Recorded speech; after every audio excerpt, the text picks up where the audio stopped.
On this episode of China Uncensored, 5 signs China's economy is weaker than you think. Hello and welcome to China Uncensored. I'm your host, Chris Chappell. China's economy, growth so fast, it makes Jack's Beanstalk jealous. And like Jack's Beanstalk, China's economic growth is sort of magical, in that it's kind of hard to believe. I mean, sure, China has beans and stocks, and people named Jack. But could China's economy really be growing so much, so fast? So here are 5 signs China's economy is weaker than you think. Number 5. China's stock market is unstable. Very unstable, in fact. In just the past year, it more than doubled, then crashed almost as far as it rose. And since then, it's been up and down and up again. Hedge fund investor Jim Chanos put it more eloquently when he said China's stock market is like a pig on LSD. You don't know which way it's gonna run. I don't think having a pig on LSD is a good sign. Not for your country's stock market, at least. If you own a ranch, though, it might be kind of entertaining. Number 4. China's GDP growth is much lower than reported. The Chinese government loves to brag that its GDP is so much bigger than everybody else's. The problem is, it's full of hot air. Kind of like the Hindenburg. In recent years, the officially reported figure has been around 7%. But Li Keqiang, China's current premier and the person more or less in charge of China's economic policy, once said that even he doesn't trust the official GDP figures. He didn't say that publicly, of course. We learned that from a WikiLeaked cable. Back in 2007, Li was head of the Communist Party in Liaoning province. He told the US ambassador that China's GDP figures are man-made. He said he looked at electricity production, rail freight cargo, and bank lending to get a more accurate picture of GDP in Liaoning. And going by that measurement, China's overall GDP growth isn't 7%, it's closer to 3%. China Bear Gordon Chang estimates growth could even be as low as 1 or 2%. But whether it's 1% or 7%, there's still another problem. A lot of it is empty growth. A simple way to look at GDP is how much money is spent each year. GDP is supposed to tell you how healthy the economy is. But in China, the government spends a lot of money on worthless things, like building ghost cities that no one lives in, or bridges that collapse. It's like the quote from that movie, "If you build it, they won't come." But it's still GDP. Number 3. China is cutting interest rates again. So what does the government do when it sees its economy slowing down and wants to jumpstart it? It cuts interest rates. Low interest rates mean businesses can more easily borrow money to invest. In theory, this helps the economy grow.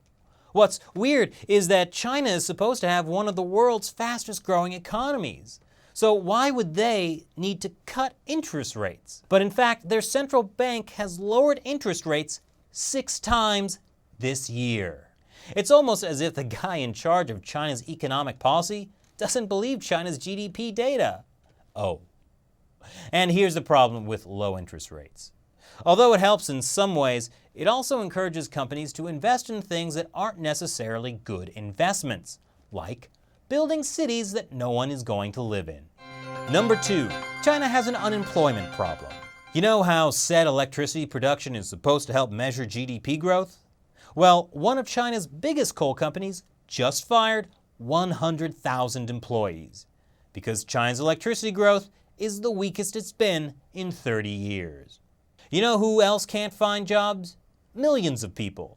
But don't worry, because if you look at the Chinese government's officially reported urban unemployment data, it's quite stable. Freakishly stable, actually. It's so stable that even Japan, where it's almost impossible to lay off employees, has more fluctuations in their unemployment. I mean, it's like Japan, like every other country, is affected by the global economy, and China magically is not. But it's not so magical for the millions of Chinese college graduates who can't find jobs. That's why so many live in squalid conditions, sometimes literally underground, in what are called itsu, or ant tribes. Speaking of young people, number 1, China doesn't have enough of them. Yes, even though many educated young people can't find jobs, China has an overall problem of too many old people and not enough young people. In the 70s, the government created the one-child policy to slow down population growth. But that policy was kind of a disaster. It's like no one actually did the math, because people get old and need to be taken care of. After 2 generations, an only child today, whose parents are also only children, will have to take care of 2 parents and 4 elderly grandparents. And how can that be done if you can barely afford to live in an underground ant tribe? The imbalance is so bad that even China's new 2-child policy won't be able to fix it anytime soon. Without a young, healthy workforce, good luck keeping up that economic growth. So perhaps China's economy is not all unicorns and ponies, though it might have some pigs on LSD. What do you think? Leave your comments below. And if you're wondering what life is like after a serious economic crisis, check out this video from our friends at Seeker Daily. Greece is grappling with one of the worst economic crises in history. At the center of this crisis is Athens, where people are starting to panic. Once again, I'm Chris Chappell. See you next time. So a few days ago, state-run Xinhua News asked on their Twitter account if the city of Shenyang was experiencing a fairyland or doomsday. Those things are easily confused, I know. You see, the pollution there was so bad, they couldn't tell. On Saturday in Singapore, Chinese leader Xi Jinping met with Ma Ying-jeou, the president of Taiwan. It's the first time this has happened since the Chinese Civil War ended in 1949.